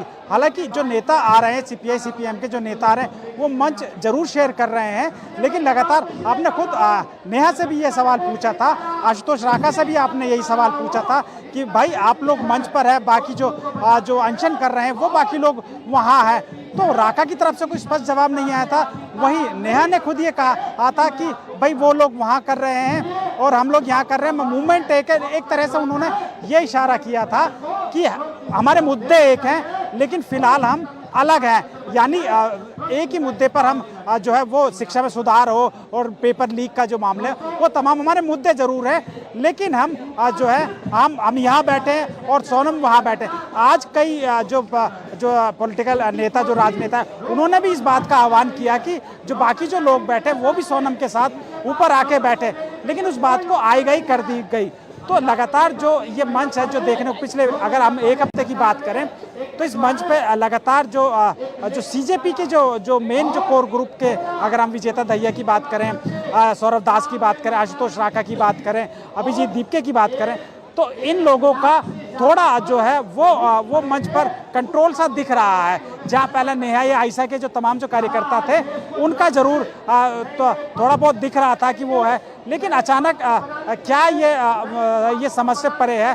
तमाम हमने बार बार सवाल पूछने की कोशिश की, लेकिन स्पष्ट जवाब कुछ नहीं है। लेकिन आज आप खुद देखिए कि जो तमाम नेहा यहाँ बैठी हैं, AISF के जो और जो छात्र हैं वो वहाँ बैठे, यानी लेफ्ट के तो जो तमाम जो छात्र हैं वो एक साथ हैं, लेकिन सोनम वो अकेले मंच पर बैठे हैं। तो वो दूसरी बात राजीव जी, मैं थोड़ा इनका जो अंदेशा है उस पर भी एक बात ये क्लियर करना चाहता हूँ कि जब दिल्ली पुलिस, हमने देखा है कि मैं बहुत टाइम से दिल्ली पुलिस मैंने कवर किया है, जब दिल्ली पुलिस इस तरीके की कोई तैयारी करती है, किसी को तुरंत हटाने की तैयारी करती है, तो तैयारी उसकी दिखने लगती है, क्योंकि रैपिड एक्शन फोर्सेस के जो तमाम गाड़ियाँ हैं, वाटर कैनन, ये सब आके एक दिन पहले या 6-7-8 घंटे पहले वो खड़े हो जाते हैं। और जो रैपिड एक्शन फोर्सेस है उनके हाथों में डंडे के साथ साथ एक हेलमेट होता है और उनके साथ जो बचाव का वो होता है। लेकिन फिलहाल इस तरह की हम पिछले जो 15 दिन है वो देख रहे हैं कि इस तरीके का कोई दिल्ली पुलिस के पास में कुछ सामान नहीं है जिससे ये अंदेशा लगाया जा सके। लेकिन क्योंकि 7 दिन सोनम वांगचुक को हो गए हैं, तो मेरा जो राजीव जी अंदेशा है वो ये है, क्योंकि उनकी तबीयत लगातार खराब हो रही है, तो हो सकता है कि दिल्ली पुलिस उनको कल या परसों में उनको हॉस्पिटल में एडमिट करवा दे। तो ये थोड़ा मुझे जो पर्सनल जो लग रहा है, जो यहाँ लोगों से बात हुई, क्योंकि जो अगर इस आंदोलन को रहा है लगातार इसको और बल मिलेगा, और जो लोग अभी जुटे हैं उनसे बड़ी तादाद में लोग जो है और लोग जुड़ सकते हैं। तो जो मेरा पर्सनल ओपिनियन है, मुझे जो लगता है वो ये है कि दिल्ली पुलिस ये कोशिश नहीं करेगी, क्योंकि जब उनका काम ऐसे ही चल रहा है कि लगातार, ताकि कोई आंदोलन आगे से ना कर पाए, 15 दिन हो गए हैं, कोई मंत्री इसको लेकर नहीं आ रहा है यहाँ मिलने, कोई सरकार कुछ नहीं कर रही है, तो अचानक अगर इन्हें हटाते हैं तो ये नेता एक बड़ी मूवमेंट बन सकता है। अभी सिर्फ जंतर मंतर पर है, फिर हो सकता है अन्य राज्यों में भी शुरू हो जाए, और जैसा हमारे पैनलिस्ट खुद बात कर रहे थे, हो सकता है कि और पॉलिटिकल पार्टी फिर इसके साथ जुड़ जाएं। तो जो मेरे समझ में आ रहा है कि इस तरीके की जबरदस्ती के लाठी डंडे की जबरदस्ती मुझे नहीं लगता कि कुछ हो सकती है। लेकिन यह कि सोनम को जरूर हटाया जा सकता है, क्योंकि 7 दिन उनको हो गए हैं, 8 या 9 दिन में उनको दिक्कतें होना शुरू हो जाएंगी। जी राजीव जी। बिल्कुल आप सही कह रहे हैं, बहुत कुछ हो सकता है। आप हमारे साथ बने रहे, बहुत तमाम खबरें आप पहुंचाते रहे, वहां की जानकारियां आप देते रहे। बहुत बहुत शुक्रिया इकरार आपका इस चर्चा में जुड़ने के लिए। प्रशांत जी, जल्दी से आपके पास आना चाहता हूं। प्रशांत जी, हम लोग हालांकि बहुत सारी बातें, बहुत सारे मुद्दे हैं जिस पे चर्चा सोचा था, मैं लेके आया था। ममता बनर्जी पे बात करूंगा, राम मंदिर पे बात करूंगा, केदारनाथ बद्रीनाथ में जो चोरी हो रही है उसकी भी बात करूंगा, पेपर लीक की जगह पेपर ही चोरी हो जाए, यानी प्रश्न पत्र चोरी हो जाए, इसकी बात करूंगा। लेकिन इन सारी बातों को किनारे रखकर ये बात आज इसलिए इंपॉर्टेंट है क्योंकि सोनम वांगचुक की जो बात थी और अपील अभिजीत दीपके की, उसके क्या मायने हैं वो हम निकाल रहे थे। लेकिन यहाँ पर 2-3 चीजें अब जल्दी से अब समेटते हैं इस कार्यक्रम को हम लोग आपके जरिए और अंशु जी के जरिए और अमलेंदु जी के जरिए। जरा ये समझना चाहता हूं कि क्या यहां से, अभी आप कह भी रहे थे कि 15 दिन एक बड़ा समय होता है, जबकि अब देखिए 20 तारीख से संसद का मानसून सत्र शुरू होने जा रहा है। जंतर मंतर और संसद के बीच की दूरी आप जानते हैं, हम जानते हैं और हमारे तमाम दर्शक साथी जानते हैं। 1 किलोमीटर से भी कम की दूरी है जंतर मंतर और संसद की। किलोमीटर से भी 1 किलोमीटर से भी कम की दूरी है। और क्या ये भी सरकार के लिए एक आफत की तरह है कि अगर यहाँ 20 तारीख तक बैठे रहे तो परेशानियां बढ़ सकती हैं? क्या ये भी बिल्कुल एक कारण हो सकता है? बिल्कुल राजीव जी, आप बिल्कुल सही तरफ जा रहे हैं कि देश भर के मेंबर ऑफ पार्लियामेंट यहाँ होंगे, देश भर के नेता यहाँ होंगे और हलचल होगी, मीडिया का अटेंशन भी होता है, तो जाहिर सी बात है कि जंतर मंतर पे कुछ हो रहा होगा तो यहाँ पे जमावड़ा लगता। और अब क्योंकि इन्होंने नेताओं के लिए फाटक खोल दिए हैं तो तमाम किस्म के नेता आते। हालांकि अभी भी मेरा मानना ये है कि आज अगर अभी ये 9 बजे राहुल गांधी को इनवाइट करें इनकी कमेटी और उसको कांग्रेस पार्टी ट्वीट कर दे तो 9:15 बजे पुलिस वहां घुस जाएगी जी। और पुलिस उसको हटा देगी इनको। तो ये तो सरकार को ही मालूम है कि पतंग को कितनी ढील देनी है और कब पतंग को खींचना है। ये तो सरकार को भी, पुलिस को देखिए राजीव जी, कुछ आता हो ना आता हो, चार्जशीट वो 4 साल में पूरी करते हैं, तफ्तीश कैसी करते हैं हम देखते हैं, उनका कन्विक्शन रेट देखते हैं, लेकिन पुलिस को एक काम बहुत अच्छा आता है, भारत की पुलिस को दमन करना बहुत अच्छा आता है, उसमें वो एक्सपर्ट हैं। फर्जी केस बनाने में, मारने में, पीटने में, लाठी में, किसी को हटाने में, उसमें उनको कोई इक्विपमेंट की जरूरत नहीं, जो वो कह रहे थे इकरार, तो वो 5 मिनट में पुलिस करती है काम। ये काम भारत की पुलिस को अंग्रेजों के ज़माने से इसकी ट्रेनिंग है उसको। और नेता देखिए, हमको 1990 का याद है, कार सेवा का गोली चल गई थी वहाँ पे, 15 कार सेवक मारे गए थे, मुरली मनोहर जोशी, उमा भारती और तमाम नेता पीछे के रास्ते से भाग गए थे, मरने वाला नेता था। तो अभी यहाँ पे क्या होगा हम नहीं कुछ कह सकते, लेकिन सोनम वांगचुक और अभिजीत दीपके की बात से एक बात बड़ी साफ आती है कि कहीं कोई बात है। दोनों ने एक संकेत में बात कह दी है अपनी कि अब हम वाइंड अप कर रहे हैं, धन्यवाद भी हो गए हैं। और ये कि पुलिस, तो ये जो एक एग्जिट रूट होता है किसी भी आंदोलन का, एक ऑनरेबल एग्जिट निकाला जाता है कि सम्मानजनक रास्ता बाहर निकलने क्या हो सकता है, मांगे पूरी हो जाएं, यही रास्ता होगा। तो मांग तो लगता नहीं कि मोदी जी धर्मेंद्र प्रधान को हटाने जा रहे हैं, विभाग भी बदलेंगे। दूसरा कि अगर छात्र अपना अनशन खुद खत्म कर लें तो उनके लिए सम्मानजनक नहीं होगा। तीसरा है कि सरकार कोई कमेटी बना दे मंत्रियों की। आप याद कीजिए कि अन्ना हजारे के आंदोलन में 4 कैबिनेट मिनिस्टर, प्रणब मुखर्जी जो सबसे सीनियर उनके कैबिनेट मिनिस्टर थे, जो बाद में राष्ट्रपति बने, वो बातचीत करते थे, चिदम्बरम बातचीत करते थे, कपिल सिब्बल बातचीत करते थे। तो ऐसी कोई कमेटी भी नहीं बनाई सरकार ने। तो एक डेडलॉक है। अब ये डेडलॉक कैसे खत्म होगा? तो डेडलॉक खत्म करने का रास्ता ही बता रहे थे वो सोनम वांगचुक और अभिजीत दीपके दोनों जी। दूसरा की एक आखिरी बात राजीव जी, कि ये जो एक तमाम जगह पे का बात आती है, पॉलिटिकल पार्टी को नहीं बुलाएंगे, पॉलिटिकल पार्टी को, आपको पॉलिटिक्स भी चाहिए इस देश में। अगर हमारी गाड़ियों में एथेनॉल मिला के पेट्रोल जा रहा है और पैसे भी नहीं कम हो रहे हैं, और 34 रुपए पर लीटर पेट्रोल, प्योर पेट्रोल आप यूरोप को दे रहे हैं बिना एथेनॉल का, 34 रुपए पर लीटर, और भारतवासियों को आप 100 रुपए लीटर दे रहे हैं एथेनॉल मिला के, उसकी गाड़ियां बर्बाद होंगी। तो ये भी तो पॉलिटिक्स है, पॉलिटिक्स ही तो है ये। अयोध्या से चंदा चोरी हो जा रहा है, वो पॉलिटिक्स ही तो है। तो और ये पॉलिटिकल पार्टी के लोग ईडी झेलते हैं, सीबीआई झेलते हैं, इनके एमपी चुरा लिए जाते हैं, इनकी पार्टियां तोड़ी जाती हैं, इनका सिंबल ले लिया जाता है, इनके ऊपर अंडे फेंके जा रहे हैं, तो इन पॉलिटिकल पार्टी के नेताओं से आपको क्यों परहेज है? वो तो कुर्बानी दे रहे हैं, जेल जा रहे हैं। संजय सिंह जेल लेकर आए, अरविंद केजरीवाल जेल लेकर आए, तमाम लोग जेल लेकर आए, झारखंड के पूर्व मुख्यमंत्री जेल लेकर आए, सोनिया गांधी वर्तमान मुख्यमंत्री, सोनिया गांधी के साथ ईडी ने पूछताछ की है, राहुल गांधी का मेंबर पार्लियामेंट इन्होंने हटा दिया था, मकान छीन लिया। तो आप पॉलिटिकल पार्टी अपनी कुर्बानी जितना दे सकती दे रही है, आप उसको परहेज क्यों करेंगे? जी राजीव जी। बिल्कुल बिल्कुल। अंशु जी, एक छोटा कमेंट आपसे भी, क्लोज करेंगे अब। अभी जैसे बात कर रहे थे एथनॉल पेट्रोल की सर, तो मैं यही इसको थोड़ा सा यहाँ पे ये जोड़ना चाहूंगी कि ये E20 जबरदस्ती लोगों के ऊपर थोपा जा रहा है, गाड़ियां बर्बाद हो रही है, आप पेट्रोल का दाम भी नहीं कम कर रहे हैं। और आपको बताऊं कि खबर ये है कि भूटान को जब इन्होंने E20 फ्यूल देने की कोशिश की तो भूटान ने मना कर दिया। भूटान जैसा देश भी समझ गया है कि ये कितनी इसमें खराबी है, उन्होंने मना कर दिया, हमें नहीं चाहिए E20 आपका फ्यूल।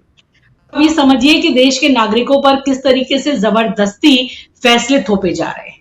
तो ये तो बात हुई एक किस तरीके से मनमाने तरीके से काम हो रहा है। बात आप ये कर रहे हैं कि कॉकरोच आंदोलन का इनका अब ये क्या होगा, बात ये बिल्कुल सही है। जिस मांग को लेकर ये यहाँ पर बैठे थे, उस मांग के पूरे हुए बिना तो इनको नहीं उठना चाहिए। बाकी सरकार उनके साथ क्या जोर जबरदस्ती है, वो तो सर पे कफन बांधकर ही आते हैं, यही सोचा जाता है। तो वो ऐसे अगर डील हो जाएंगे या इस तरीके से समझौता कर लेंगे तो फिर ऐसे आंदोलनों का कोई मतलब नहीं। इतिहास में ऐसे आंदोलन जो है वो फिर बदनाम होने के लिए होते हैं, तो बदनाम होने के लिए तो ये यहाँ पर बैठे नहीं है। और रही बात ये, मुझे ऐसा लगता है कि अभी शायद कैबिनेट रीशफल के बाद ये आंदोलन ऐसे ही शायद थोड़ा डाइल्यूट हो जाएगा, क्योंकि बहुत हद तक हो सकता है कि कैबिनेट रीशफल में धर्मेंद्र प्रधान की जो है उनका विभाग बदल दिया जाए और इसी को दिखा दिया जाए। उनको सजा कोई नहीं मिलेगी, कोई और उनको अच्छी मिनिस्ट्री शायद दे दें, कोई और दे दें, लेकिन ये एक तरीके से हो जाएगा कि भाई उनको शिक्षा विभाग उनसे ले लिया और ये आंदोलन डाइल्यूट हो जाएगा। इनको भी कहने का मौका मिल जाएगा कि चलिए धर्मेंद्र प्रधान हट गए। मुझे ऐसा मैं फील कर रही हूँ, ऐसा हो सकता है। लेकिन बात केवल इतनी नहीं है, बात केवल धर्मेंद्र प्रधान को हटाने की नहीं है। शिक्षा व्यवस्था जो पूरी तरीके से सड़ गई है, गल गई है, जिसमें पूरे तरीके से दीमक लग गए हैं, उसको एक इनोवेशन की व्यवस्था से हटा दिया गया है, हमारे इतिहास को बदला जा रहा है। आमूल चूल उस व्यवस्था में परिवर्तन की जरूरत है। जिस तरह से हर परीक्षा लीक हो रही है, छात्रों के हौसले पस्त हैं, वो आत्महत्या कर रहे हैं, और ये सवाल बड़े तरीके से राहुल गांधी ने उठाया है, व्यवस्थित तरीके से उठाया है, और वो पूरे देश भर में छात्रों की गूंज का ये आंदोलन कर रहे हैं, छात्रों से मिल रहे हैं। ये एक बड़ा सवाल है। सवाल केवल ये नहीं है कि धर्मेंद्र प्रधान को हटा देना है, सवाल ये है कि शिक्षा व्यवस्था में आमूल चूल परिवर्तन होना चाहिए। जो आज शिक्षा जो है वो छात्रों को मरने पर मजबूर कर रही है, उनके पास कोई मोटिवेशन नहीं है, वो शिक्षा का प्रणाली को बदलना है, ये राहुल गांधी का सवाल है। और 9 अगस्त से एक विशाल आंदोलन करने वाले हैं, 9 अगस्त जो कि एक ऐतिहासिक तारीख है भारत छोड़ो आंदोलन की, उन्होंने इसको चुना है। मुझे लगता है कि नजर वहां लगा के रखने की जरूरत है, बहुत ही व्यवस्थित, बहुत एक रोड मैप के साथ, और बहुत एक बढ़िया एक आंदोलन इस समय कांग्रेस की तरफ से हो रहा है छात्रों के सवालों को लेकर। कॉकरोच आंदोलन कर रहे हैं, बहुत बढ़िया, इनको डटे रहना चाहिए, और अगर ये नहीं डटे रहते तो फिर इनके आंदोलन का पता चलेगा कि क्या केवल ये कुछ ही दिनों के लिए था और फिजल आउट हो गया। और धर्मेंद्र प्रधान, मुझे लगता है कि कैबिनेट रिशफल में इधर उधर होकर ये मामला मतलब इसी तरह से डाइल्यूट होगा। जी जी जी जी जी बिल्कुल बिल्कुल। अमलेंदु जी, क्लोजिंग कमेंट आपसे, और आपको क्या लगता है कि ये आंदोलन अगर खत्म हो गया तो जो मुख्य डिमांड है वो भी खत्म हो जाएगी? देखिए राजीव जी, जो मुख्य डिमांड है वो इस आंदोलन के खत्म होने से खत्म नहीं होगी, क्योंकि ये मुख्य डिमांड जो है वो सिर्फ इस आंदोलन की नहीं है, ये पूरे देश की मांग है। और जितने भी आंदोलन चल रहे हैं देश भर में, सबकी मांग है कि धर्मेंद्र प्रधान को इस्तीफा दिलाया जाए, उनको बर्खास्त किया जाए। तो मुझे नहीं लगता कि अगर आज पुलिस का क्रैकडाउन होता है और पुलिस अगर कुछ करती है तो इनको उठा देती है तो ये आंदोलन खत्म हो जाएगा, तो धर्मेंद्र प्रधान के इस्तीफे की मांग खत्म हो जाएगी। ऐसा बिल्कुल भी नहीं होगा, वो मांग बनी रहेगी। ये हो सकता है कि ये आंदोलन अपना खत्म कर दे, कहीं हमको तो पुलिस ने उठा दिया। तो मुझे लगता है आजीपी की जो जनता के अंदर गुस्सा है उसमें कोई कमी आ जाएगी, ऐसा बिल्कुल नहीं है, बल्कि गुस्सा बढ़ेगा। तो इसलिए अगर सरकार ये सोचती है कि इनको उठा के धर्मेंद्र प्रधान के इस्तीफे की मांग खत्म हो जाएगी, तो ये गलतफहमी सरकार की होगी। जी जी बिल्कुल। बहुत बहुत शुक्रिया अमलेंदु जी, बहुत शुक्रिया प्रशांत जी, अंशु जी, साथ में जुड़े थे प्रोफेसर अखिल स्वामी जी, आप सबका बहुत बहुत शुक्रिया, बहुत धन्यवाद इस चर्चा में बने रहने के लिए। आप तमाम साथियों, आप सबका भी शुक्रिया अदा करता हूं जो जुड़े रहे हमारे साथ इस चर्चा में। आज आप लोगों का कमेंट नहीं ले पा रहा हूं, कल जरूर लूंगा, इस वादे के साथ इस चर्चा को यहीं समाप्त करने की इजाजत चाहता हूं। कल शाम 7 बजे फिर मुलाकात होगी कुछ ऐसी खबरों के साथ, कुछ ऐसे ही पैनलिस्ट दोस्तों के साथ, और देश दुनिया में जो कुछ हो रहा है उस पर सटीक और गंभीर विश्लेषण के लिए जुड़े रहिए हमारे साथ और देखते रहिए डीबी लाइव।